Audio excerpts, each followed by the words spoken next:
गुरुड़ के बारे में हमने रामायण और महाभारत में सुना है।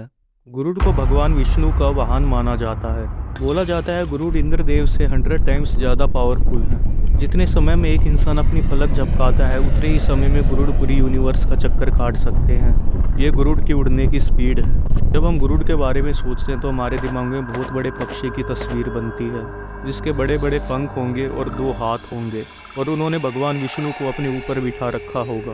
पर दोस्तों, कुछ मूर्तियाँ और नक्काशियाँ बनाई गई हैं जिसमें गुरुड़ के पंख ही नहीं हैं। क्या ऐसा हो सकता है कि गुरुड़ कोई पक्षी ना हो बल्कि एक इंसान हो, और गुरुड़ के पंख ना हो बल्कि गुरुड़ उड़ने के लिए किसी टेक्नोलॉजी का यूज करते हो, एक एडवांस टेक्नोलॉजी का। और इसी टेक्नोलॉजी के हमें सबूत मिलते हैं एक प्राचीन भारत के मंदिर में। भारत का वीरा नारायणा टेम्पल 12th सेंचुरी में बना था। यह भगवान कृष्ण का मंदिर है। यह मंदिर अपने आप में बहुत खास है।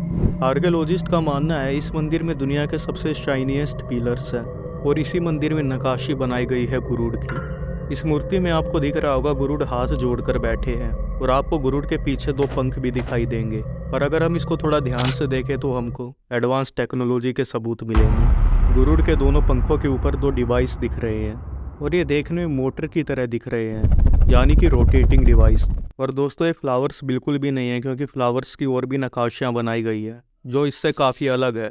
अगर आप ध्यान से देखोगे तो कुछ ऐसे ही डिवाइस एरोप्लेन में भी यूज होते हैं जो उड़ने के काम आते हैं। और गुरुड़ भी एक फ्लाइंग गॉड है। इस बात की पॉसिबिलिटी इससे और बढ़ जाती है कि गुरुड़ के पास कोई एडवांस टेक्नोलॉजी थी जिसकी वजह से वो उड़ते थे। और क्या ये बूस्टर टाइप कोई चीज़ हो सकती है जिसकी वजह से गुरुड़ की उड़ने की स्पीड बढ़ जाती है और उन्हें स्पीड में एक बूम मिलता। और क्या ये बात हो सकती है कि गुरुड़ विष्णु के वाहन ना हो बल्कि पायलट हो जो इन एडवांस डिवाइसेस को चलाना जानते हों। और इन दोनों रोटेटिंग डिवाइसेस का हमें सबूत मिलता है आज की दुनिया में। ये है इलेक्ट्रिक विंग सूट, और इस विंग सूट के नीचे आप देख सकते हैं 2 सिमिलर डिवाइसेस को, जो डिवाइसेस गुरुड़ की नक्काशी में पाए गए हैं। क्या हो सकता है कि गुरुड़ भी ऐसी ही कोई एडवांस टेक्नोलॉजी का यूज करते हो उड़ने के लिए? और इन चीज़ों से हम बिल्कुल भी डिनाई नहीं कर सकते हैं, क्योंकि अगर हमारे प्राचीन काल के लोग विमान बना सकते हैं जो कभी भी गायब हो सकता हो, तो उनके लिए एडवांस डिवाइसेस बनाना कोई बड़ी बात नहीं है। क्योंकि किताबों में ऐसे विमानों के बारे में भी लिखा हुआ है जिनको किसी रनवे की ज़रूरत नहीं थी उड़ने के लिए, वो एक स्पेसिफिक जगह से ही उड़ सकते थे। ये बात भी हो सकती है कि गुरुड़ उसी टेक्नोलॉजी का यूज कर रहे हों उड़ने के लिए। इसके बाद कुछ और सबूत मिलते हैं, पर इस बार गुरुड़ की नक्काशी में नहीं बल्कि भगवान विष्णु की नक्काशी में। आप लोगों को भगवान विष्णु के पैरों के दोनों तरफ फूल जैसी 2 चीज़ नजर आएंगी जो 90 डिग्री के एंगल पर रखी हुई है। पर अगर आप ध्यान से देखें तो इन फूल की नक्काशियाँ ज़मीन के अंदर गई हुई है। इनका 30% हिस्सा आपको ज़मीन के नीचे दिखाई देगा और बाकी ऊपर। क्या हो सकता है कि ये भी फ्लाइंग डिवाइसेज हों और काफ़ी एडवांस टेक्नोलॉजी हो जिसके बारे में हम सोच भी नहीं सकते। कुछ लोग बोलते हैं कि जो पहले के लोग होते थे और जो वो नक्काशियाँ बनाते थे वो इमेजिनेशन से बनाते थे, पर उनकी इमेजिनेशन इतनी स्ट्रॉन्ग कैसे थी जिनकी उन्होंने नक्काशियाँ बनाई वही चीज़ आज हम यूज कर रहे हैं। तो इससे बात तो प्रूफ होती है कि उन लोगों ने ज़रूर कुछ देखा था जिनको उन्होंने पत्थरों पर बनाया। और गुरुड़ की भी कई मूर्तियाँ पाई जाती है जिसमें गुरुड़ के पंख नहीं है।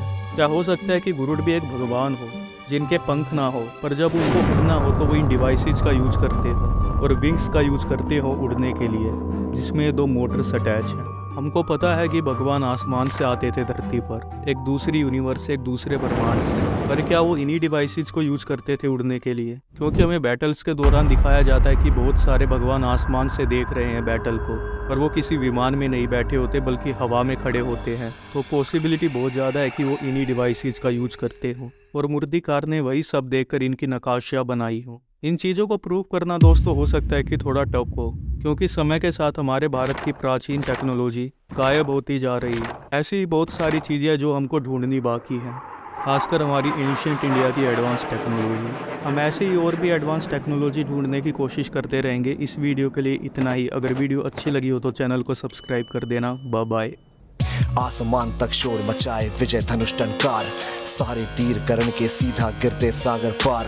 ज्ञान का ना ही बल का करता तनिक भी वो घमंड, क्षण भर में कर देता था दुश्मन के वो खंड। रण कौशल में उसके